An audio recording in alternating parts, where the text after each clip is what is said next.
Zoom culturel.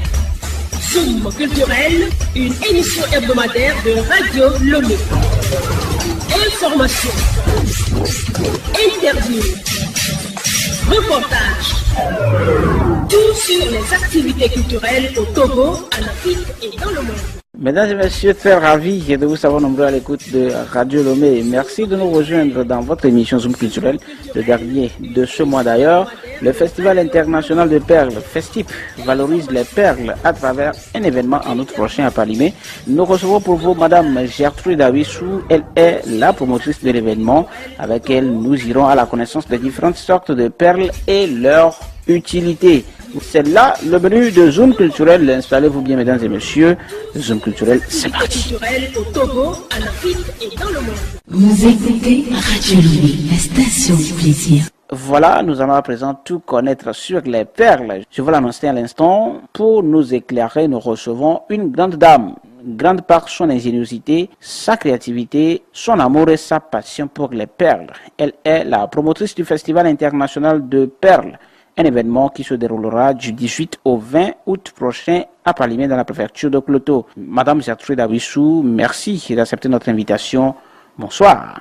Bonsoir, monsieur Gabriel. Comme je le soulignais tout à l'heure, le Festival international de perles, c'est une initiative dont vous portez la signature d'entrée de jeu. Pourquoi ce festival? D'où est venue l'idée? Très tôt, déjà à l'âge de 5 ans, je me suis intéressé aux perles. Déjà avec ma maman qui en faisait tout le temps. Déjà, vous pouvez regarder un peu mes réalisations sur www.gertrudefashion.com. Donc, j'ai passé mon enfance jusqu'à maintenant, même maintenant, à fabriquer des créations ou bien des bijoux en perles. Pour répondre à ta question, je dirais que le thème de cette première édition, les perles au fil du temps, reflète l'esprit du festival.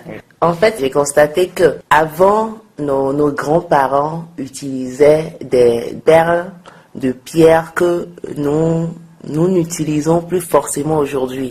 Aujourd'hui, il y a une autre tendance, il y a d'autres réalités, il y a un nouveau style, il y a l'Occident. On regarde des feuilletons, on aimerait avoir des bijoux ou bien s'habiller comme les filles des feuilletons. Donc il y a un nouveau style. Donc on essaye de créer des bijoux en perles qui sont adaptés à ce nouveau style. Donc, en même temps, on ne peut pas dire que les perles de nos grands-parents ont disparu. Justement. Les perles de nos grands-parents existent toujours et on les porte dans certaines circonstances. Du coup, il s'agit de revisiter les perles au fil du temps, c'est-à-dire des perles de nos grands-parents jusqu'aujourd'hui. Parce qu'aujourd'hui, il y a aussi l'engouement pour les perles, mais c'est pas forcément les perles de nos grands-parents. Oui, c'est dit que vous voulez redonner vie à ce que d'autres croient n'être plus à la mode. Ce que les parents utilisaient avant et ce que nous faisons aujourd'hui, c'est faire le pont entre l'ancien temps et le temps actuel, si je peux le dire ainsi. Voilà, nous voulons exactement faire le pont entre les perles de nos grands-parents et les perles que nous utilisons aujourd'hui. C'est pas une rupture, c'est un lien, c'est une histoire qui continue, c'est une histoire qu'on veut raconter. C'est pour ça que pour cette première édition, nous l'avons intitulé Les perles au fil du temps. Cool. Les perles au fil du temps, nous l'avons tous compris. Maintenant, dans votre explication tout à l'heure, j'ai cru comprendre qu'il y a plusieurs perles. Concrètement, qu'est-ce que l'on peut entendre par perle? Dans son acceptation la plus large, le terme perle désigne tout objet de petite taille, percé et susceptible d'être enfilé. Une perle se définit par le matériau qui la constitue, ses dimensions, sa forme, sa couleur, son décor. Autant de variables qui peuvent se combiner à l'infini. Ainsi, chaque création en perle est l'expression d'une de ces innombrables combinaisons. Selon la provenance, on peut dire qu'il y a 3 catégories de perles. Qui sont les perles naturelles, les perles de culture et les perles industrielles. On les prend une à une. Les perles naturelles. Les perles naturelles sont ce que le blanc appelle perle, parce que les occidentaux appellent perle une boule nacrée que produisent les huîtres. Par opposition, je dis les perles de culture, parce que maintenant, l'homme ayant constaté que ces perles sont des perles naturelles et des huîtres, a décidé d'élever les huîtres pour ces perles. Troisième catégorie, les perles industrielles, ce sont les perles qu'on fabrique dans les usines ou on fabrique de façon artisanale. Nous avons 3 catégories de perles, mais en général, il y a des perles colorées, vous êtes d'accord? Il y a des perles colorées, transparentes, de toutes les couleurs, des perles de bois, des perles de verre, des perles plastiques, de céramique. Il y en a de toutes sortes et pour de multiples usages, et la profusion est telle qu'il est parfaitement impossible de les inventorier toutes. Ouais.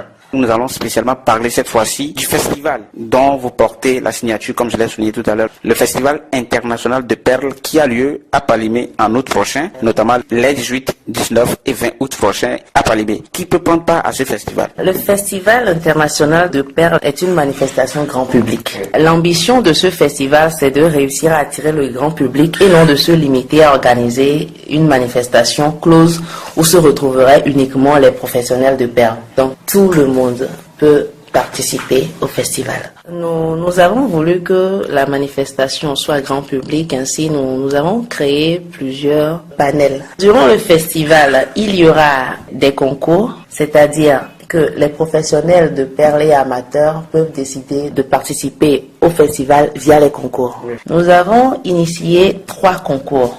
Le premier, un concours créatif perles à l'attention des professionnels et amateurs de perles. Il s'agit de créer des bijoux, soit des bijoux en perles, ou bien des habits en perles, des sacs à main et chaussures en perles, des pots de fleurs et fleurs en perles. Donc il y a 4 catégories où les gens peuvent s'inscrire pour participer au concours. Les créations retenues feront l'objet du défilé de mode le 20 août à Palimé. Oui, alors qu'en est-il des autres activités? Nous avons également un concours à l'attention des élèves et étudiants qui s'appelle concours Quiz Perles, qui s'agit de permettre aux étudiants et élèves de participer au concours en répondant aux quiz relatifs aux perles. Le troisième concours est à l'endroit des journalistes. Ils devront produire un film documentaire sur l'histoire des perles. Là, c'est des journalistes radio, télé, audiovisuel. Tout le monde. On voudrait voir ceux qui ont du talent.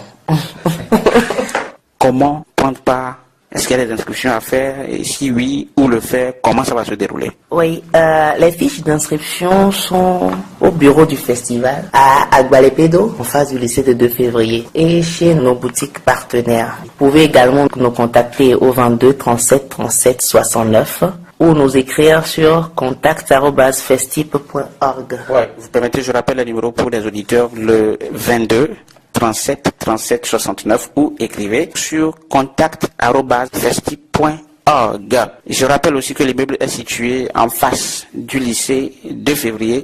C'est dans l'immeuble Imagine Création. Là, nous tendons pratiquement vers la fin de cet entretien. Est-ce que le public peut s'attendre à un événement inédit à Palimé? Oui, Gabriel, le festival est étalé sur 3 jours, à savoir du 18 au 20 août 2017. Il y aura des ateliers de formation gratuites. Okay. On vous apprendra à réaliser vous-même vos bijoux et autres objets en perles. C'est un festival international. Le caractère international, c'est quoi? Qui viennent? Nous allons vous parler du plus grand marché de perles de l'Afrique de l'Ouest à Koforidua au Ghana. Nous allons inviter les Zoulous de l'Afrique du Sud et les Maasai du Kenya, qui ont une culture très poussée des perles. Il y aura d'autres activités comme des conférences débats, des défilés de mode, des attractions, des visites guidées touristiques, le tout dans une ambiance festive ponctuée de caravanes et de concerts. C'est-à-dire que ça promet, mesdames et messieurs, vous êtes tous donc invités à ce festival, c'est à Palimé. Ouais, pourquoi Palimé, c'est pas à Lomé? Il fallait que je vous le demande. Palimé est une ville touristique, attractive et culturelle. Le premier centre artisanal du Togo est basé à Palimé. Donc le choix de Palimé, culture, artisanat, tourisme, voilà. Ok, là nous sommes à la fin de cet entretien. Merci à vous, Madame Gertrude, merci. Oui, merci. Nous remercions Radio Lomé pour cette initiative qui va permettre à nous ensemble sur une meilleure communication sur ce festival. Nous en profitons pour inviter les opérateurs économiques, les institutions, les mécènes, bref, toutes les bonnes volontés à être partenaires de ce festival qui est une première. Donc, on se donne rendez-vous le 18 août à Palimé. Merci. Le rendez-vous est donc pris sur le 18 août à Palimé, mesdames et messieurs. Nous étions avec la promotrice du Festival international de Perles, Gertrude Alisso. Merci à vous de l'avoir suivi. On se dit bonne suite de semaine. Bye bye. Madame, merci. Merci beaucoup, Gabriel. Radio Lomé. Information. Interview. Reportage. Tout sur les activités culturelles au Togo, en Afrique et dans le monde.